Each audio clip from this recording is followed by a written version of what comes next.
안녕하십니까. 4월 13일 저녁 김경국TV 시작하겠습니다.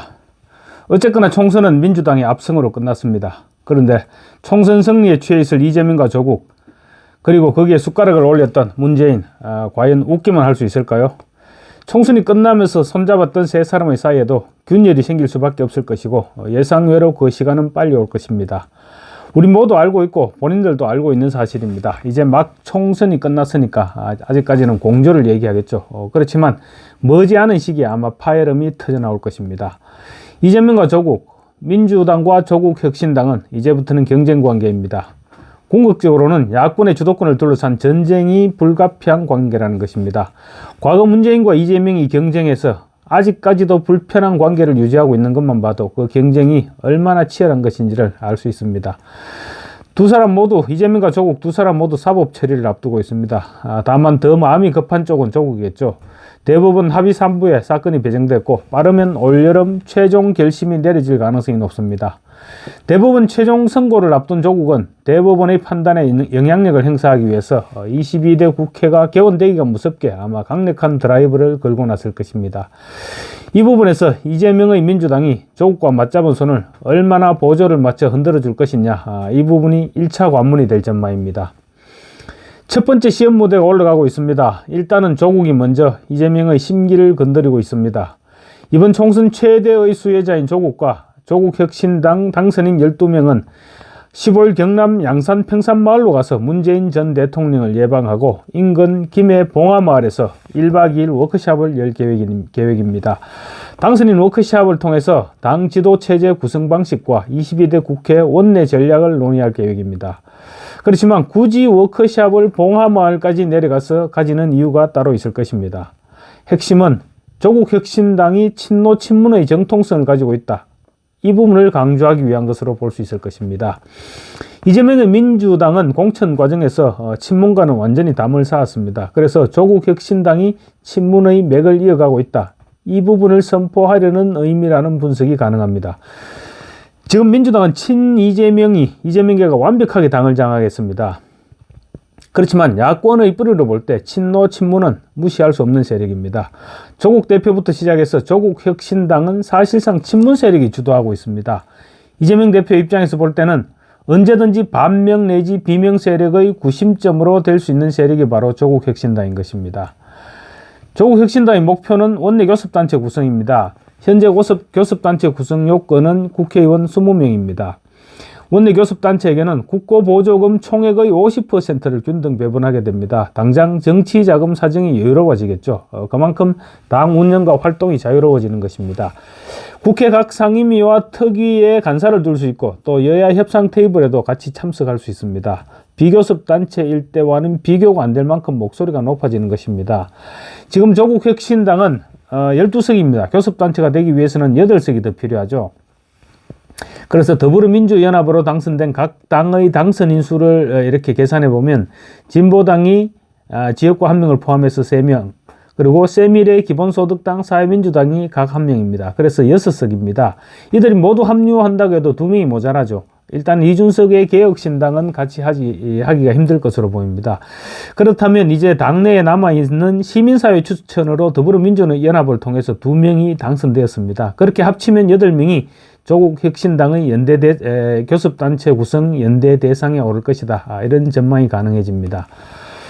그렇지만 교섭단체 구성 요건을 완화시키는 간단한 방법도 있습니다. 현재 국회법에는 교섭단체를 20석으로 규정하고 있는데 10명으로 하향 조정하면 조국혁신당은 개원을 시작하면서 곧바로 교섭단체로 등록할 수 있습니다. 다만 이 방법은 이재명 대표의 허락을 받아야 됩니다. 이 대표는 총선 공약으로 교섭단체 요건 완화를 약속하기도 했습니다. 그렇지만 어떤 선택을 할지는 지켜봐야 합니다. 이재명 대표가 약속을 어기는 것이 한두 번이 아니니까 공약을 했다고 반드시 지킨다고 볼 수는 없는 부분이죠.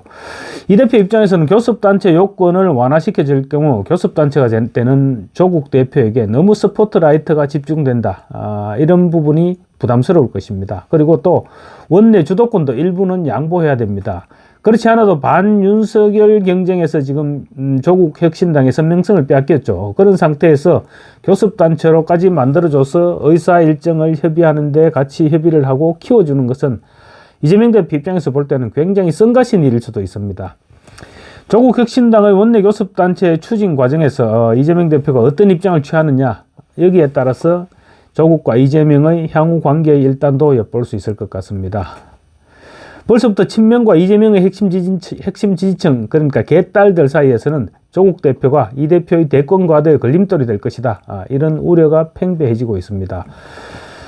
총선이 끝나자마자 양측 지지층에서 묘한 긴장감이 형성되고 있는 것입니다. 이재명 입장에서는 3년을 남은 대선 가도에 조국이라는 무시 못할 변수가 생긴 것입니다.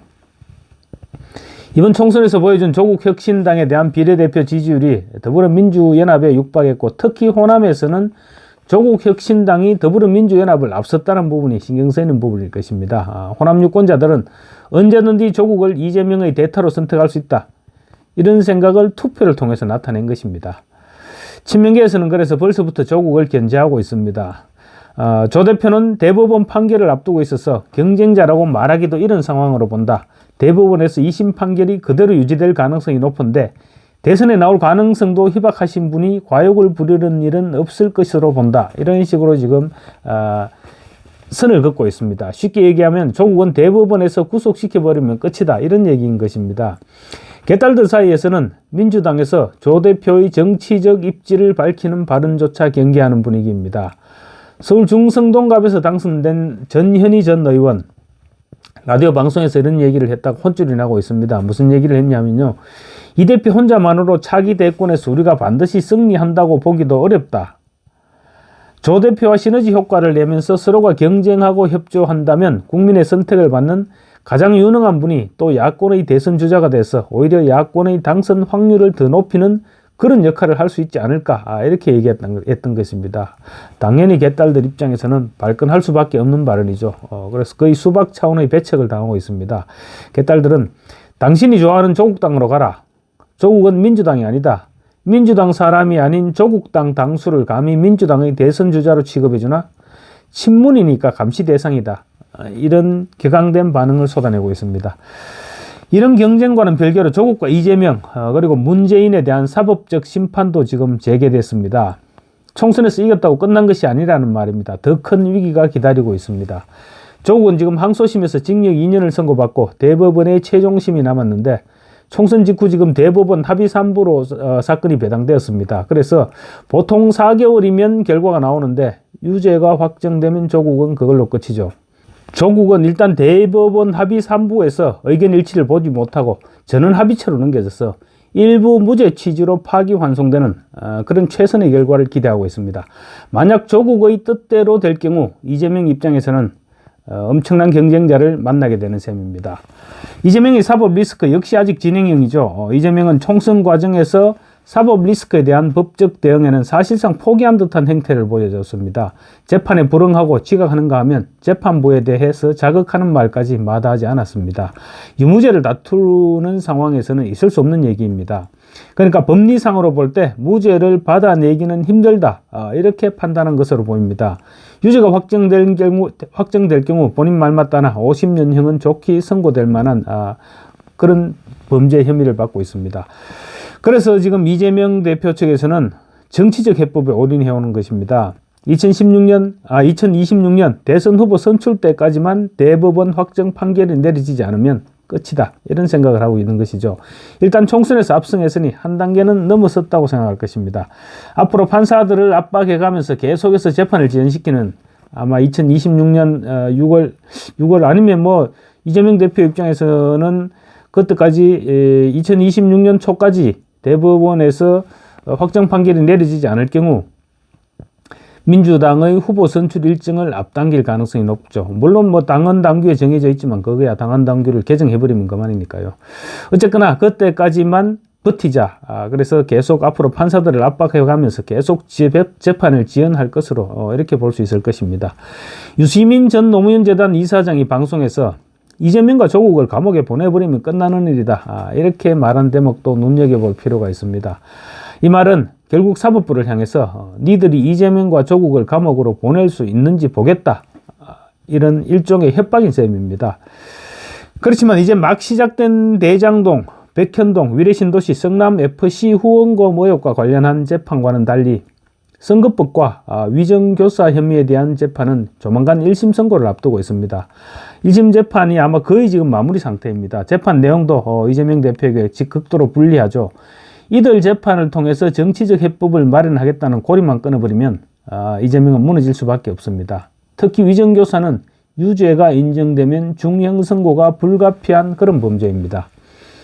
문재인을 비롯한 친문 세력들이 노리고 있는 점이 바로 그 부분입니다. 임종석이 공천 과정에서 그 수모를 당하면서 당에서 남아서 이재명을 껴안았던 것도 이런 희망이 있었기 때문입니다. 이재명은 지금 민주당을 자기 당으로 당연히 생각하고 있겠죠. 그렇지만 문재인과 임종석 이런 친문 세력들은 생각이 다른 것 같습니다. 이재명이 사법 처리를 받으면 그 순간의 끝이라는 것이죠. 이재명만 물러나면 이재명에게 공천받은 사람들이야 하루아침에 돌아설 수밖에 없을 것이다, 이런 생각입니다. 실제로 그렇습니다. 이재명에게 정치적인 비전이 없으면 친명들은 끝까지 의리를 지킬 이유가 없어집니다. 결국 뿔뿔이 흩어지게 될 것이고, 그때 문재인을 등에 업은 친문계가 조국혁신당과 손을 잡으면 한순간에 야권 주도권을 장악할 수 있다는 그림입니다. 비례대표 선거에서도 나타났지만 민주당 지지자들은 조국혁신당을 오히려 선호하는 경향을 보이기도 했습니다. 따지고 보면 이재명 리스크가 조국 리스크보다는 더 가볍다고 볼 수 있을 것입니다. 다만 조국 리스크가 시간상으로 좀 앞당겨져 있다, 이런 부분이 부담스러울 뿐이죠. 조국은 좌파 대법관의 약간의 도움만 있으면 파기환송도 가능할 것이다, 이렇게 보고 있는 것입니다. 다음으로 문재인입니다. 문재인은 이번 총선에서 사실 전직 대통령으로서는 해서는 안 될지까지 하면서 현실 정치에 개입했습니다. 잊혀진 사람이 되겠다는 말을 시건하고 파란 점퍼를 갖춰 입고 민주당 후보들을 직접 지원하고 나섰죠. 효과는 없었습니다. 방문했던 11개 지역구 가운데 9개 지역구에서 민주당 후보들이 모두 낙선했습니다.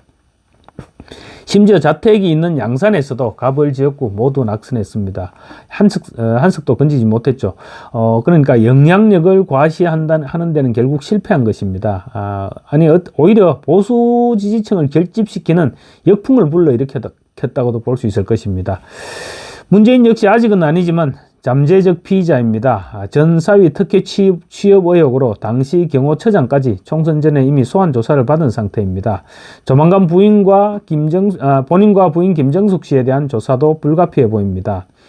울산시장 선거 개입 역시 지금 재수사가 시작됐고, 김정숙 씨의 국고 손실 혐의 역시 수사가 진행 중입니다.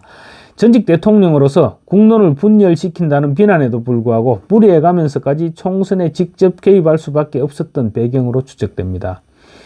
자신이 한 일은 없지만 어쨌든 야당이 승리했습니다. 숟가락을 올리는 데까지 문재인 전 대통령 일단은 성공한 것입니다.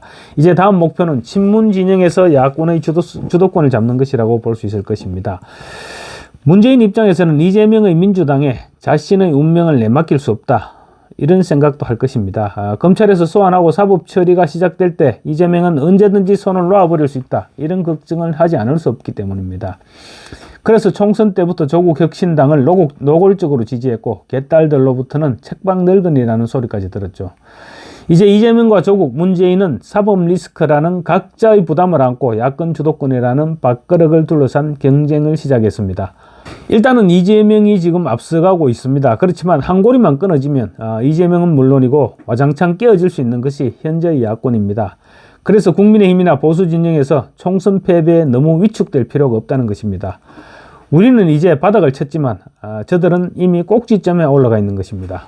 감사합니다.